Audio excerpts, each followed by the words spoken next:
மத்திய மகேஸ்வர் சிவனின் நடுப்பகுதி, அதாவது தொப்புள் அல்லது நாபியாக பாவித்து வழிபடப்படுகிறது. இந்த கோவில் மகாபாரத இதிகாசத்தோடு தொடர்புடையது மற்றும் பாண்டவர்களால் கட்டப்பட்டதாக நம்பப்படுகிறது.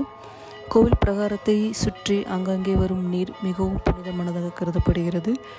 காளையின் வடிவில் பீமனுக்கு காட்சி தந்த சிவன் கார்வால் மலைத்தொடருக்குள் மறைந்ததாகவும் ஒவ்வொரு பாகங்களும் ஒவ்வொரு இடத்தில் வெளிப்பட்டதாகவும் அந்த இடங்கள் பஞ்சகேதாரம் என்று அழைக்கப்பட்டதாக புராண கதைகள் சொல்கிறது. இந்த மத்திய மகேஸ்வர் பகுதியில் நாபி, அதாவது வயிற்றுப்பகுதி தோன்றியதாக கூறப்படுகிறது. இது பிரதான கோவில். இது மட்டுமில்லாமல் இன்னும் 2 கோவில்கள் இந்த கோவிலை சுற்றி அருகில் உள்ளது. அதில் ஒன்று பார்வதிக்கும் மற்றொன்று அர்த்தநாரீஸ்வருக்கும் அர்ப்பணிக்கப்பட்டுள்ளது. இது பாதி சிவன் பாதி பார்வதி உருவம் கொண்டது. 2வது பாண்டவ சகோதரனான பீமன் இந்த அனைத்து கோவிலும் கட்டி வழிபட்டதாக நம்பப்படுகிறது. கேதார்நாத்தை போலவே இந்த கோவிலும் வருடத்தில் 6 மாதங்கள் மட்டுமே திறந்திருக்கும்.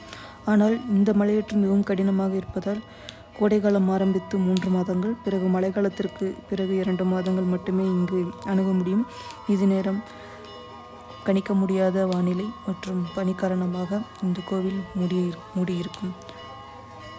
கோவில் என்பதையும் தாண்டி அழகான மலைத்தொடர், ஆங்காங்கே 1-2 வீடுகள், திடீரென மாறும் காலநிலை, பனிபோர்த்திய செல்லும் வழிகள், பறவைகளின் சத்தங்கள், வெளியுலகை மறக்க வைக்கும் இந்த இடம் ஓர் இயற்கை அற்புதம். தற்போதுள்ள காலகட்டத்தில் இணையம்தான் நமக்கு தெரியாத பலவற்றை தெரிந்து கொள்ள வைக்கிறது. வட இந்தியர்களுக்கு இந்த பஞ்சகேதார தலங்கள் மிகவும் பிரபலமானது. நாம் இப்போது கேதார்நாத் சார்ந்த நிகழ்வுகளை ரசித்து கொண்டிருக்கிறோம். அது சார்ந்த புகைப்படம் மற்றும் பலவற்றை ரசித்து கொண்டிருக்கிறோம்.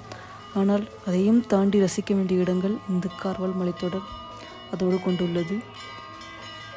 இதை பார்க்கும் வாய்ப்பு கிடைத்த எனக்கு தமிழ் இல்லை, ஹிந்தி, எந்த லாங்குவேஜ்னாலும் அதை சொல்லலாம் அப்படிங்கிறதுல ஒரு எக்ஸைட்மெண்ட்டாக இருக்குது. இன்னும் ஃபர்தராக போகிறதுக்கு ரொம்ப ஆசையாக இருக்குது. ஹோப்ஃபுல்லி என்னால் அதெல்லாம் கம்ப்ளீட் பண்ண முடியும்னு நினைக்கிறேன்.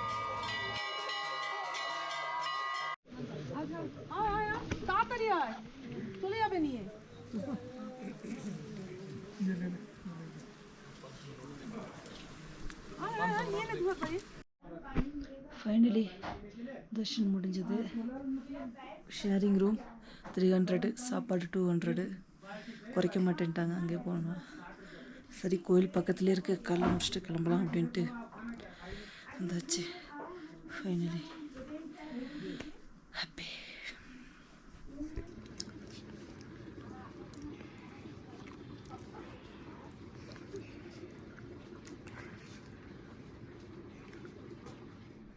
Good morning.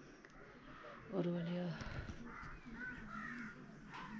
ஃபுல்லாக ஃபாகு, ஸ்னோவாக தான் இருக்குது. நேற்று ஈவினிங் பூஜை அட்டன் பண்ணியாச்சு. ஸோ மார்னிங் எப்படி இருக்குன்னு பார்த்துட்டு ஒரு வணக்கத்தை போட்டு கிளம்புறது பெஸ்ட்டு. ஏன்னா 15 கிலோமீட்டர் நடக்கணும்.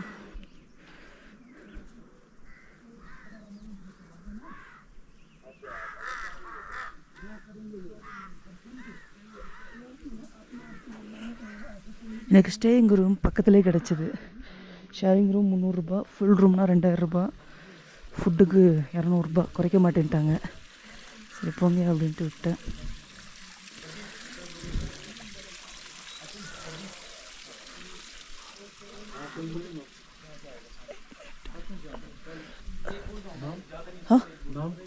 தேன்மொழி.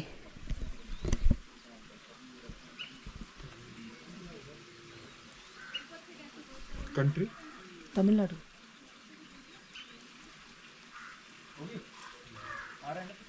कितने लोग हैं? अकेले. Thank you. ट्रस्ट में कुछ दान सेवा करनी हो तो आपको रसीद मिलती है. ओके. अंदर नीले जाने कैमरा है. हाँ, अंदर नहीं, पैकेट में.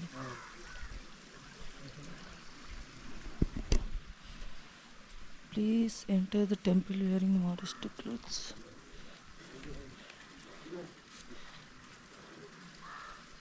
आपको सारी रूम खोले.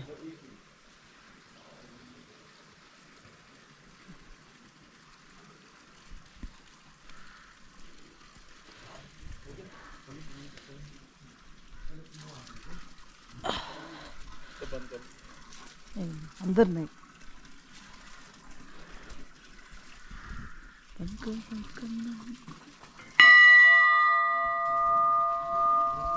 பொதுவாக பார்க்குற கோவில் மாதிரி இல்லாமல் இந்த கோவில் ரொம்ப டிஃப்ரெண்ட்டாக இருக்கிறது தான் இந்த கோவிலோட அழகே. ஏன்னா கேதார்நாத்தில் எடுத்துக்கிட்டால் சுற்றிலும் அவ்வளோ கடைகள், தேவையில்லாத பிளாஸ்டிக், இந்த பிரசாதம் அந்த பிரசாதம் இந்த மாதிரி நிறையா இருக்கும். ஆனால் இங்கே அதுக்கான வேலை எதுவுமே இல்லை. இங்கே இருக்க ஒரு செம்பெடுத்து இந்த தீர்த்தத்தை எடுத்து நம்மளே அபிஷேகத்துக்கான ஒரு பாத்திரம் வச்சுருப்பாங்க, அங்கே கொடுத்துட்டு அவ்வளோதான். அங்கே தான் இங்கே வழிபடுறோம். அந்த மாதிரி தான் இங்கே வழிபடுற முறை இருக்குது. அது ரொம்ப டிஃப்ரெண்ட்டாக இருக்குது இந்த அனுபவம் வந்து.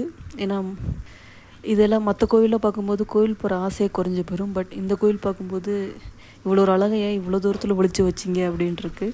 ஆனால் இது இவ்வளோ தூரத்தில் இருக்கனால தான் இவ்வளோ அழகாக பாதுகாக்கப்படுது. இன்னொரு முக்கியமான விஷயம், நம்ம தெற்கு சவுத்து சேர்ந்த பூசாரி, அதாவது இங்கிலீஷில் சொல்கிறது அந்த பூஜை பண்ணுறவங்க தான் இங்கே இருக்காங்க. ஸோ இது எல்லாமே ஒரு பெரிய கனெக்டடு தான். ஸோ நம்ம ரொம்ப இதிகாசத்துக்குள்ளெல்லாம் போக வேணாம்.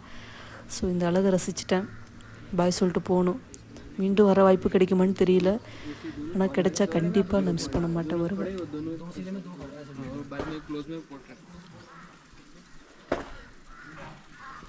வந்ததுக்கப்புறமா ஒரு ரெஜிஸ்ட்ரேஷன் இல்லை, சட்டை போட்டு பார்க்குறாங்க.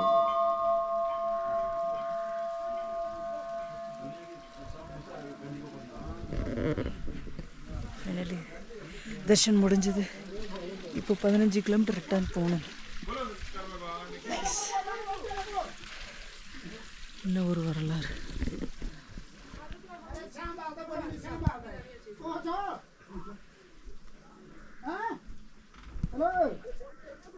अरे मैं बोल रहा हूँ प्रधान गोंडार से बलबीर प्रधान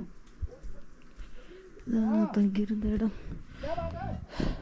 the place where I stayed, it was too cold in the night.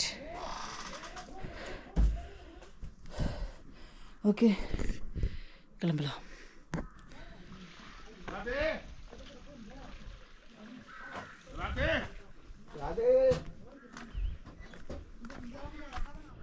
ஆ 8:48 தர்ஷன் முடிச்சுட்டு திங்க ஒரு 8:30 கிளம்புன்னு நினைக்கிறேன். ஸோ அங்கே எத்தனை மணிக்கு போய் சேருவேன்னு தெரியல, பார்க்கலாம். அதே காட்ஸ் ரோடு.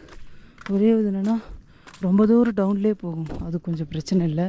பிகினிங்கில் மட்டும்தான் மேலே ஏறும். அது அப்படியே 2 மணி நேரம் ஆகிடும். இவ்வளோ அமைதியாக இருக்குது இந்த ஃபாரஸ்ட்.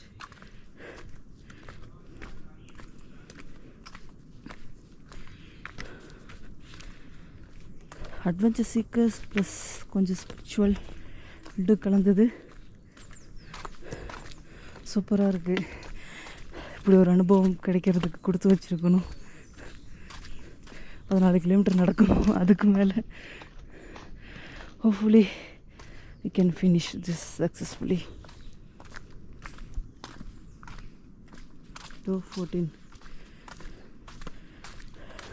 மகாபாரதம் படித்தவங்களுக்கு இந்த கோவிலோட வரலாறு நல்லாவே தெரியும். டெஃபினட்டாக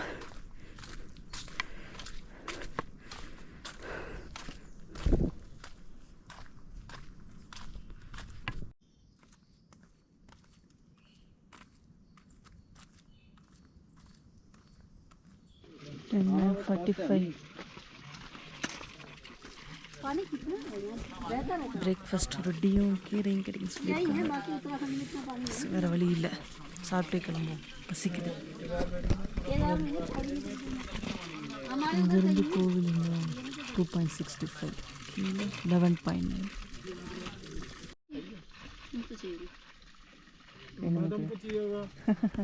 मैं रोटी पसंद नहीं है, चावल पसंद. कौन सा मॉडल है? येलो फ्लावर का जंगल भी आएगा. ஸ்டில் நான் ஒரு 7-8 கிலோமீட்டருக்கு மேலே போகணும். ஒரு அழகான ஃபால்ஸு. கரெக்டாக இந்த டைமில் மழை வர ஆரம்பிச்சிருச்சிங்க. அதுக்கப்புறம் நைட்டு ஃபுல்லாக அங்கே மழை பெய்யுது, குளிர். அழகான ஃபால்ஸ். போகும்போது மூச்சு வாங்குச்சு, இறங்கும்போது கால் வலிக்குது. இவ்வளோ மெதுவாக போய் நான் 10 கிலோமீட்டர் எப்போ போவேன். இந்த வர்ற வழியில் திரும்ப ஏறணும். இதெல்லாம் நமக்கு தேவையா கோபாலுங்கிற மாதிரி இருக்கு. ஆனால் வேலி சூப்பராக இருக்கு.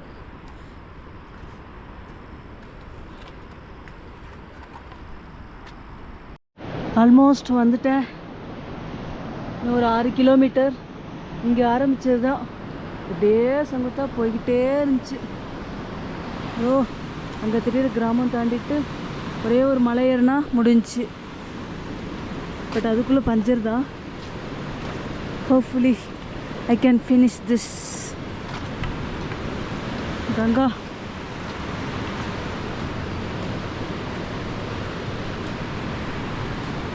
டைம் இப்போது 6:36.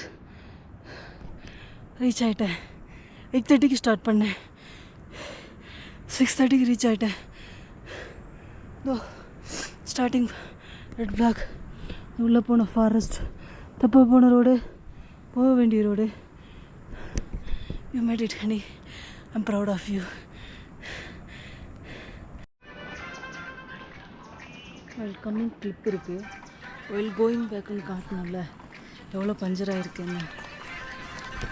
அந்த ஃபால்ஸ் தெரியும். ஒரு ஸ்டெப்பு கூட எடுத்து வைக்க முடியல. கொஞ்சம் தூரம் ஒரு 200-300 மீட்டர்ஸ் போகணும்.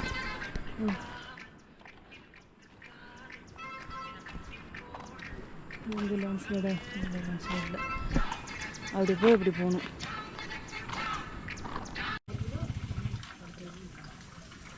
Oh, what's up?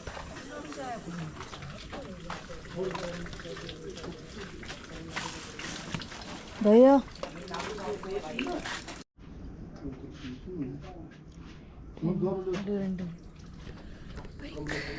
Reached finally.